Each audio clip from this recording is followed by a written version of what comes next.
Olá, boa tarde. Estamos começando aqui pela TV Diário, o seu programa Esporte Diário.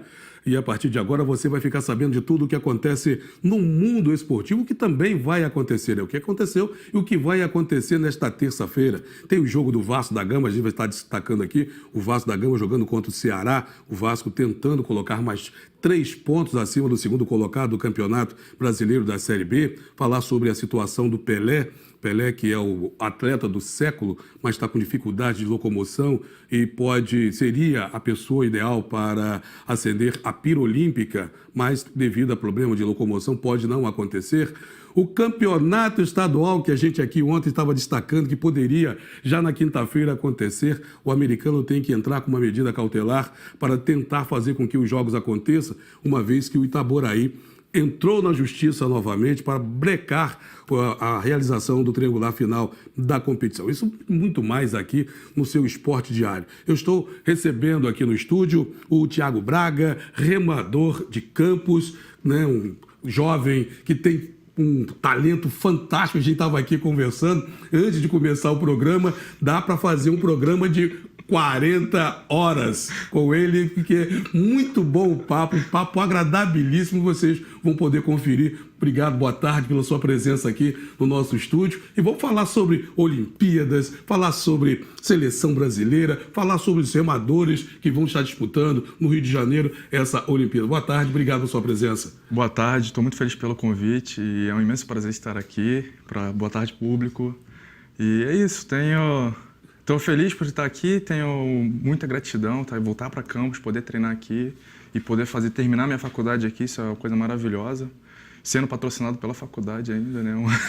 Temos os nossos méritos. Oh, verdade. Agora, Thiago, vamos conversar falando aqui sobre o Thiago Braga, 23 anos, remador. Hoje todo mundo fala assim, o Thiago Braga foi eu que descobri. Desde pequeno eu vi esse menino no Paraíba ou na praia. Esse menino era muito bom, ficava em casa, pegava uma tábuazinha, pegava a vassoura, dizia que estava remando. Como é que é a história do Thiago no remo? Como é que começou essa história, Thiago? Olha, eu iniciei a minha carreira quando tinha 14 anos. Foi meio despretensioso, foi um convite do meu primo, ele já remava, tinha 2 primos que remavam. E um deles me chamou para ir pro remo, tal. Eu já era apaixonado pelo remo, eu tinha muita vontade de remar. A família já era de remador, né? A minha família é uma geração... uma parte da minha família parou de remar, uma geração antes da minha, 2 gerações. Mas as das antigas, todos eles remaram, meus tios remaram. E eu tinha uma vontade de remar, era uma paixão. Quando eu vi o barquinho passar embaixo da ponte ali, achava o barquinho cortando a água, achava aquela coisa maravilhosa, né, encantadora. E tinha essa vontade de remar o single skiff, era uma paixão e tal. E quando eu ouvi esse convite, eu não tinha condições de pagar. E aí eu vi o projeto social, meu primo falou, não custa nada o projeto social. Eu falei, pô, beleza, tô lá, vou amarradão. Aí eu me inscrevi no projeto. E com pouco tempo fui me destacando, com 2 meses já fiz a minha primeira competição, fiquei em segundo. Com 5 meses ganhei a Regata São Salvador e veio todos os clubes do Rio, Vasco, Flamengo, Botafogo, a raia estava cheia, foi emocionante, assim, o público gritando. E eu ganhei na chegada ali, então... E depois teve a regata da Escola Naval também, que eu fui campeão, e campeão estadual também no mesmo ano, foi no ano de 2008, se eu não me engano. Não, 2007, ano do Fórum. E foi isso, assim, o início foi desse jeito. E no ano seguinte, o Vasco da Gama me convidou para remar e pro Rio, né? Para fazer parte da equipe deles. E eu tinha 14 anos ali para 15. E foi bem difícil sair de casa, largar a família, tudo. Desse período que você ficou no Vasco da Gama, toda a assistência foi dada para você? Porque é muito difícil, né? A gente sabe que no esporte, às vezes, sair de casa com 14 anos, o pai, a mãe fica preocupada, a família fica preocupada, porque saindo da sua cidade para outro lugar, um ambiente que é complicado, que é o Rio de Janeiro, as pessoas ficam preocupadas com o dia a dia da pessoa, onde vai morar, se está se alimentando bem. Como é que foi essa permanência lá no Vasco da Gama? Olha, assim... Se eu parar para pensar, analisar de uma maneira geral, foi bem difícil, entendeu? Mas no meu caso, eu era um talento. Foi muito mais fácil do que os outros. Muitos no caminho desistiram porque realmente era complicado. Em relação à assistência, não tinha assistência ideal. Era o básico. O basicão. Era o básico, feijão com arroz e, meu irmão, e muito trabalho. Um sistema bem duro, assim. Eu costumo dizer que eu sou um sobrevivente no sistema, sabe? Muito apaixonado. Muito apaixonado pelo que eu faço. Só que, assim, isso me deu muita força. Todo esse sacrifício... Esses foram 5 anos muito duros. Acho que os 2 últimos anos de Vasco foram uma maravilha, assim, porque foi uau, incrível, porque eu tinha atingido tudo, entrou bastante grana e tal. Mas no início foi realmente muito complicado. E depois, o que aconteceu? Teve lesão e voltou, aí foi chamado pelo Flamengo? Olha, assim, ainda o finalzinho do Vasco foi o seguinte, nesse período eu fui campeão brasileiro, várias vezes campeão brasileiro, fui campeão sul-americano e fui quinto nos Jogos Olímpicos da Juventude. Os primeiros Jogos Olímpicos que tiveram, eu fui o primeiro e consegui o quinto lugar. Então, e aí eu já tinha Contou bem. Não, isso aí foi pro clube foi uau, foi uma coisa bem... Sem dúvidas. Foi um marco na história do clube, faço parte da história do clube, me sinto honrado por isso. E só que devido ao excesso de treinamento, porque você entra numa rotina muito dura de treinar todos os dias e sem descansar e sem ver a família. Então você tem uns problemas psicológicos, Claro, você sem precisa de um dúvidas. acompanhamento. É verdade. E meu corpo já estava entrando em overtraining, que é overtraining é quando é excesso de treinamento, teu corpo começa a regredir para tentar se recuperar. Claro. E aí nisso apareceu, nessa brincadeira eu fazia uma ressonância, apareceu 2 hérnias de disco e Nossa. 2 hérnias e 2 protusões. Aí o treinador já olhou, putz, lascou. Como eu vou trabalhar com um cara desse? Não Não posso contar mais, um Não talento posso, que foi desperdiçado. Mas eu vejo que minha hérnia foi devido ao excesso de treinamento, não foi porque eu quis ter hérnia, que eu era disposto. Já era disposto a ter. Não era isso, eu acredito que foi Direto. porrada. E entrei num ciclo, por exemplo, de um ano, eu competi eu competi 20 vezes e ganhei 18. Cara, Às vezes era 2 provas por regata, não existe corpo que não aguenta. existe que aguenta, é verdade. Entendeu? Então, só que eu era obcecado, não tinha ninguém para me frear, pelo contrário, tinha gente vai. E hoje eu pago um certo preço por isso.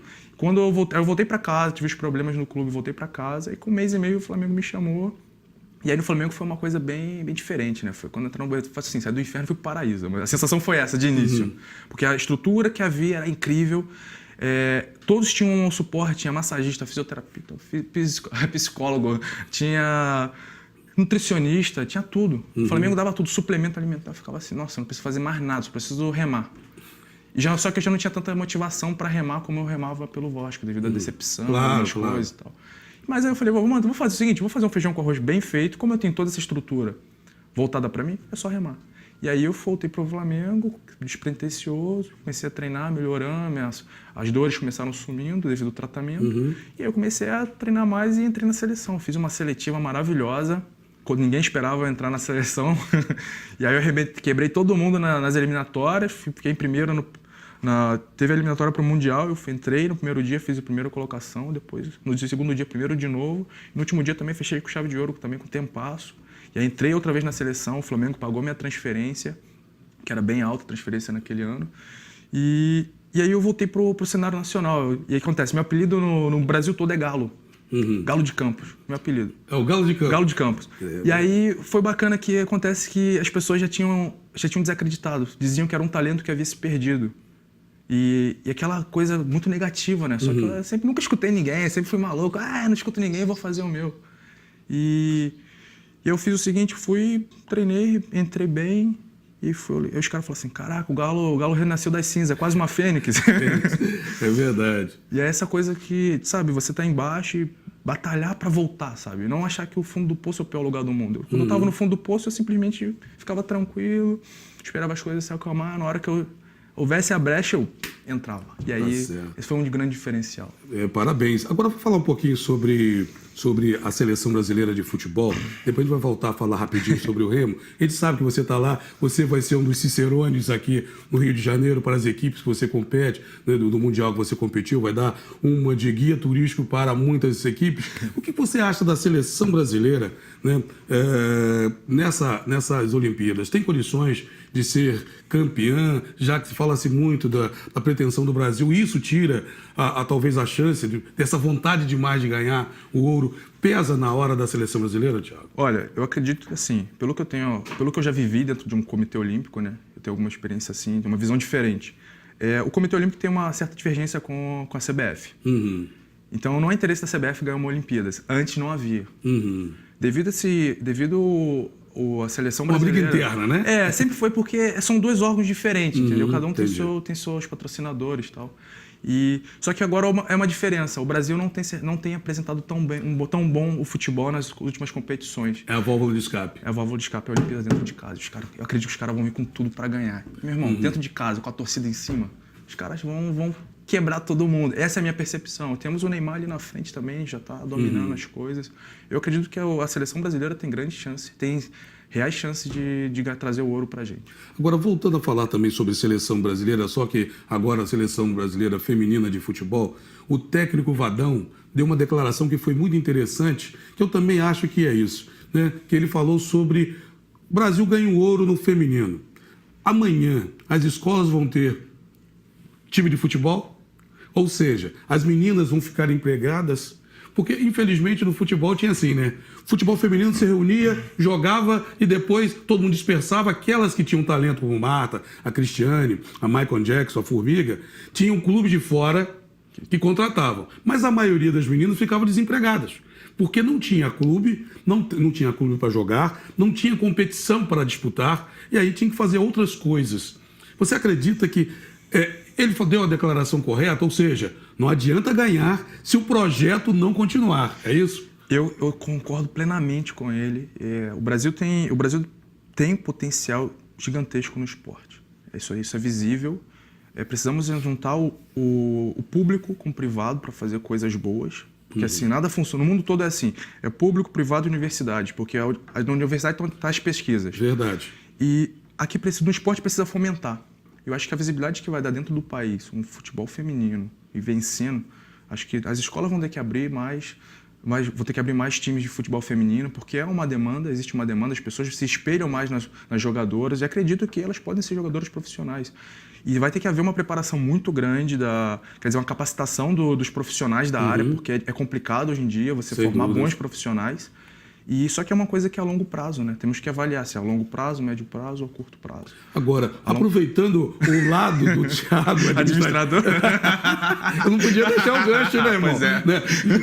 Porque se tivesse aqui a oportunidade de você ajudar a implementar não só o futebol feminino, mas outros esportes na cidade, se você fosse convidado, para que você pudesse participar do desenvolvimento, para que pudesse ter mais modalidades esportivas, por exemplo, o remo com maior visibilidade, que a gente já teve regatas, né? Vai vir a regata de São Salvador, em que a gente tinha o Cais da Lapa de fora a fora lotado. Você, como criança, você presenciou isso, né? As pessoas acompanhando, gritando pela rádio, né? Os caras na rádio, os caras ao longo de todo o percurso, gritando, correndo, como se fossem os remadores gritando, incentivando. Você toparia? Com certeza. Assim, existe ideias de como você promover o esporte. Tem que haver um tripé, na verdade. Você tem que tentar juntar, né, o social com o privado, como eu te falei, né? Só que para fomentar o esporte, você precisa de material. O material do remo é muito caro. Vamos falar do remo, que é muito caro.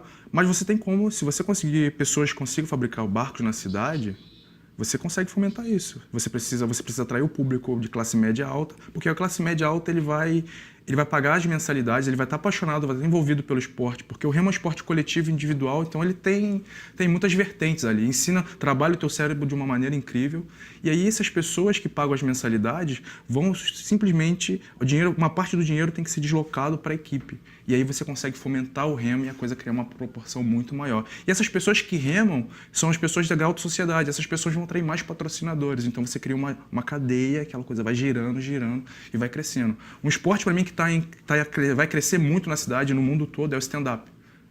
Pra mim é uma coisa que vai explodir. Eu não deveria nem estar falando isso aqui agora, porque vai nego pegando minha ideia, tá vendo? Mas olha, nós vamos continuar batendo papo falando sobre isso, que o papo tá muito bom. A gente tinha outros assuntos para poder falar. Ainda no primeiro bloco. Só nesse primeiro bloco nós já estouramos falando só da Olimpíada e falando do Thiago. Mas a gente vai voltar, ele vai continuar aqui no programa. Vamos estar falando também sobre a situação do Pelé, falando sobre a Série A do Brasileiro, Série B, também da saída do treinador do São Paulo, que foi treinar a Argentina, e muito mais aqui no seu Esporte Diário. É um instante só e já voltamos com muito mais aqui pela TV Diário.